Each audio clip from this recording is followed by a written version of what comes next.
కొన్ని కోట్ల మంది తల్లిదండ్రులకు ఉపయోగపడే విషయం చెప్తాను. జాగ్రత్తగా ఫాలో అయిపోండి. నిన్న ఇంటి పక్కన కుర్రాడిని అడిగానండి. "ఒరేయ్! ఆ టాబ్లెట్ ఏసారా మీకు" అని చెప్పి. లేదన్నాడు. ఎందుకైనా మంచిదని ఇంకొకడిని అడిగానండి. ఇద్దరు వేరు వేరు స్కూళ్ళు. వాడు కూడా ఏ టాబ్లెట్ ఇవ్వలేదన్నాడు.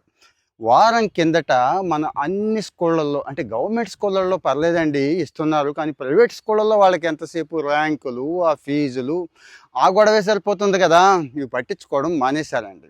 మన పిల్లలకి గట్టిగా తిండి పెడుతున్నాం. మంచి పోషకాహారం పెడుతున్నాం. అబ్బా! అది తిన్నావా నాన్న? ఇది తాగావా నాన్న? అన్నీ అడుగుతాం. కానీ వాడికి వంట పట్టట్లేదు. చాలామందికి రక్తహీనత ఉంది. పోషకాహార లోపంతో బాధపడుతున్నారు. మన ఆడపిల్లలు గానీ, మగపిల్లలు గానీ, ముఖ్యంగా ఆడపిల్లల్లో రక్తహీనత. కారణం ఏంటంటే నులి పురుగులండి. ఇదిగో ఇక్కడ చూపిస్తున్నాను చూడండి. ఇంత కాదు ఎంత కూడా ఉంటాయండి. అక్కడ చూపిస్తున్నాను చూడండి. పొట్టంతా కూడా నులి పురుగులు పోగు పడిపోయి ఉంటాయండి పిల్లల్లో. ఎందుకు అంటారా? వాళ్ళు ఏం తింటున్నారో మీకు తెలుసు. బయట మనం కంట్రోల్ చేయలేం. ఏది పడితే ఆ చెత్త తింటున్నారు.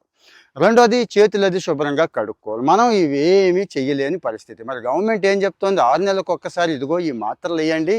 ఈ మాత్రలు వేస్తే పూర్తిగా నులిపురుగులన్నీ చచ్చిపోయి బయటకు వస్తాయి అని చెప్తుంది. ఫ్రీ అది కూడా. ఆల్బెండజోల్ అని చెప్పి 400 mg 19 సంవత్సరాల లోపు వాళ్ళందరూ వేసుకోండి అంటున్నారు. ఆ పై వాళ్ళు కూడా సంవత్సరానికి ఒకటి వేసుకుంటే నష్టమేమీ లేదండి.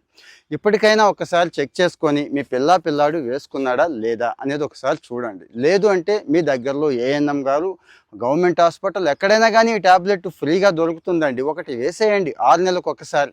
ఎందుకు అంటారా? మనకి పెద్దగా చిన్నప్పుడు అవసరం పడేది కాదు. అయినా కానీ ప్రతి వారం ఆ మాత్రం వేప చేతి దగ్గర నుంచి రకరకాల కలిపి అంత ముద్ద మింగించేవారు కదండి. అప్పుడేం తినేవాళ్ళం? మహా అయితే బఠానీలు, పప్పండ్లు ఇవే. కానీ ఇప్పుడు పిల్లలు ఏం తింటున్నారు, ఎంత దారుణంగా తింటున్నారు అనేది మీకు తెలుసు కదా. సో మరి వీటికి వెలుగుడు ఏంటి అంటే ఏది? ఆ లోపల ఉండిపోయిన నూలు పురుగులు చచ్చిపోయి బయటికి వెళ్ళిపోవడానికి వెలుగుడు ఏంటంటే ఇది. ఒక్కసారి చెక్ చేసుకోండి. మీ పిల్లాడిని ఇప్పుడైనా అడగండి. అడిగిన తర్వాత అప్పుడు ఏఎన్ఎం గారిని అడగండి, డాక్టర్ గారిని అడగండి. అంతేనండి. పిల్లల ఆరోగ్యం చాలా ఇంపార్టెంట్ కదా. మరి ఫాలో అయిపోండి. థ్యాంక్